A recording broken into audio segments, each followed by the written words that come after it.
300 కోట్ల సంవత్సరాల క్రితం ఈ రాళ్లు కాలచక్రంలో అగ్నిపర్వతాలు, వాయువులు, భూమిలో జరిగే అతలాకుతలం మున్నగు ప్రకృతి విధ్వంసాలతో జరిగిన మార్పులన్నింటినీ తట్టుకున్నాయి. ముందుగా ఒక సూపర్నోవా విస్ఫోటనం జరిగింది. ఖండములైన భూమి సూర్యుని చుట్టూ పరిభ్రమించడం మొదలుపెట్టింది. మొదట అగ్నిపర్వతం బద్దలై బయటపడ్డది.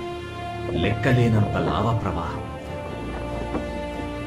జలభరితమైన భూమిలో ఎత్తైన ప్రదేశాలు పలుమార్లు వచ్చి నీటి ప్రదేశాలను కనుమరుగు చేశాయి. కాలక్రమేణా జలచరాలు, భూచరాలు, క్షీరదాలు, డైనోసార్స్ల జీవధార వికసించింది. ఆది మానవులు, సంచార జీవులు ప్రపంచమంతా సంచరించారు. భూమి ఖండాలుగా చీలిపోయి దూరంగా వెళ్లిపోయింది. ఆ విధంగా తయారైన భూభాగం మీదే ప్రస్తుతం మనం ఉన్నాం. ఓర్వకల్లో ఉన్న రాళ్లు సిలికా మరియు క్వార్ట్జ్ తో ఏర్పడ్డాయి. ఈ రాళ్లు కాలక్రమేణా గాలి, నీరు తోడై పలు ఆకృతులను సంతరించుకున్నాయి.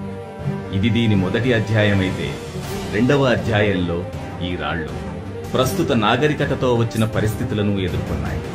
ఇప్పుడు ఈ రాళ్లకు ఏపీ టూరిజం వాళ్లు సంరక్షకులుగా మారి వీటిని ఇంకా అందంగా తయారు చేశారు. ఇప్పుడివి ప్రపంచంలో అందరి దృష్టిని ఆకర్షిస్తున్నాయి. ప్రకృతి యొక్క ఆశ్చర్యకరమైన సృష్టితో పాటు మరెన్నో ఆశ్చర్యకరమైన ప్రక్రియలైన పర్వతారోహణ,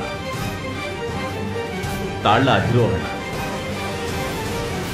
మొదలగు సాహస కృత్యాలకు నిలవై ఉన్నది ఓర్వకల్. ఓర్వకల్ని మనము ఒక చిన్న తరహా గ్రాండ్ క్యానియన్ అనొచ్చు. మన రాష్ట్రానికి గర్వకారణమైన అద్భుతమైన దర్శనీయ స్థలాలు కలిగిన ఈ ప్రదేశానికి మా తరఫున మీకు స్వాగతం, సుస్వాగతం.